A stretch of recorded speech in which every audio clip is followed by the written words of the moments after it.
The Galactic Survey Authority classified planets the way surgeons classified tumors. Clean, precise, and utterly detached. Class-1 worlds were harmless. Class-5 could kill you if you were careless. Class-9 Deathworlds were places no sane species set foot on twice. Phyrexia 9 sat at the very top of that list. Its gravity fluctuated unpredictably. Its atmosphere carried spores that ate through lung tissue. The native megafauna evolved in a constant arms race of tooth, venom, camouflage, and raw aggression. Even unmanned probes rarely survived longer than a few weeks before something cracked them open to see what screamed inside. So when the Interstellar Council voted to drop a human onto Phyrexia 9, the chamber hummed with thinly veiled excitement. Not because they expected him to survive. Because they wanted proof that the rumors about humanity were exaggerated. Commander Ralthrix of the Kale Dominion leaned forward, his chitinous mandibles clicking. "The subject is unarmed?" "Yes," replied the Survey Authority clerk. "No weapons. Standard clothing. Emergency beacon disabled. And no extraction window?" "None." The hologram rotated, showing a bipedal figure with dark hair, light skin, and an expression that was oddly relaxed. Ralthrix snorted. "Then this will be brief." The drop pod screamed through the atmosphere like a dying star. Ethan Walker felt his stomach lurch as gravity twisted sideways, then upside down, then slammed back into place. Warning lights flashed red. The pod rattled like it wanted to come apart just to get away from where it was going.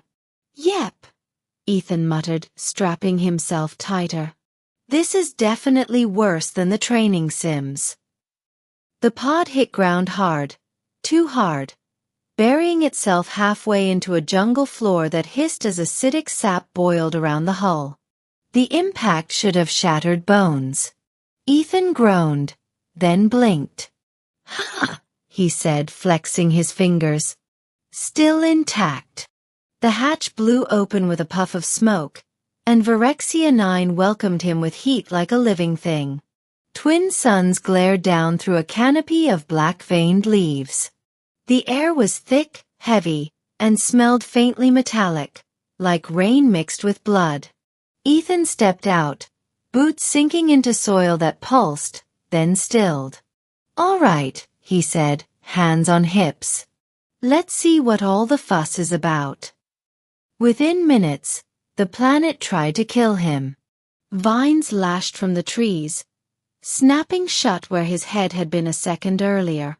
Insects the size of fists swarmed, their stingers dripping paralytic venom.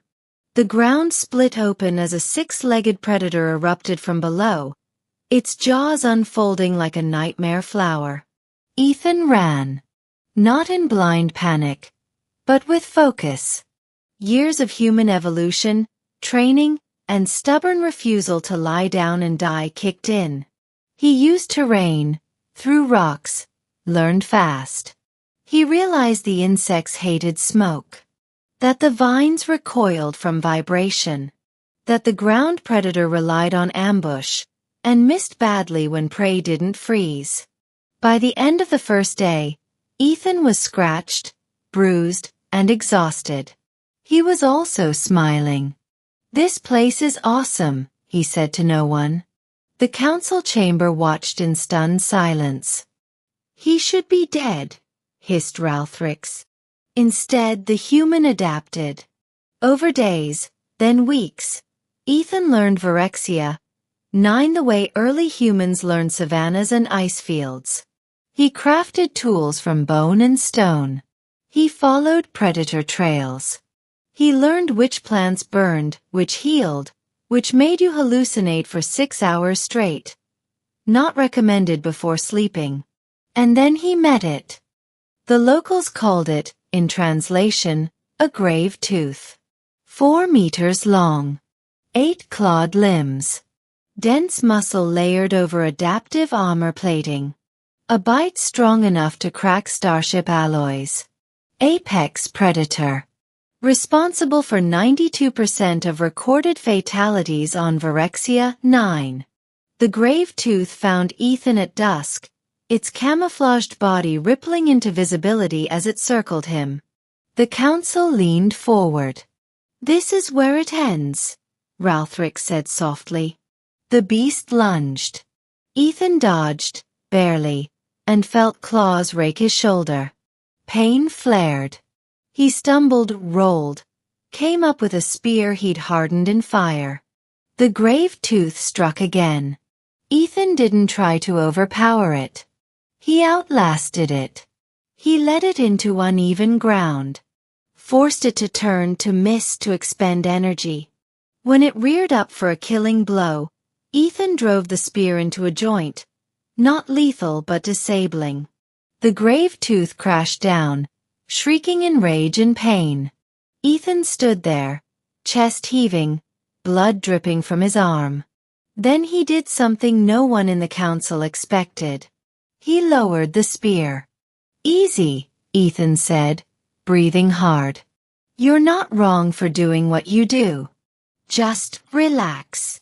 The grave tooth snapped weakly, then stilled, its instincts confused. No prey froze. No prey fled.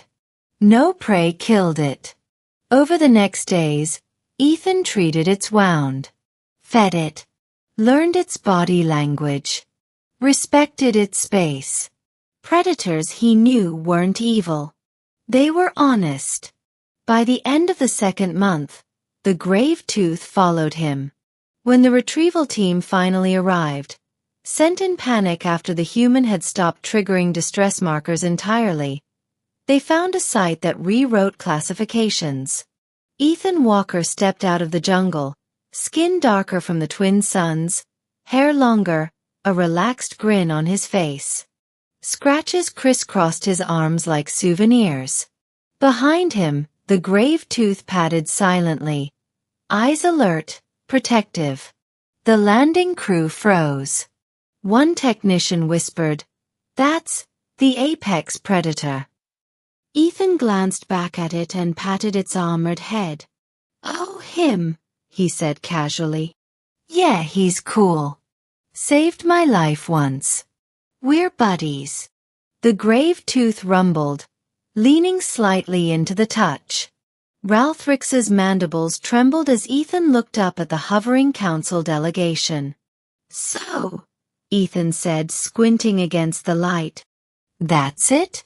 Class-9 Deathworld? Gotta say, I've had worse camping trips." Silence. Then Ethan grinned wider. "Anyway, mind if I keep him?" Varexia 9 was reclassified within the month. Not because it became safer, but because humanity was. The official report read, "Humans demonstrate unprecedented adaptability to extreme environments. Psychological resilience, physical endurance, and capacity to form bonds with hostile megafauna exceed all known sapient species. Deathworld classification insufficient when applied to human presence." Unofficially, across the galaxy, a simpler phrase spread. If you drop a human into hell, don't be surprised when they come back tanned, smiling, and walking a monster on a leash.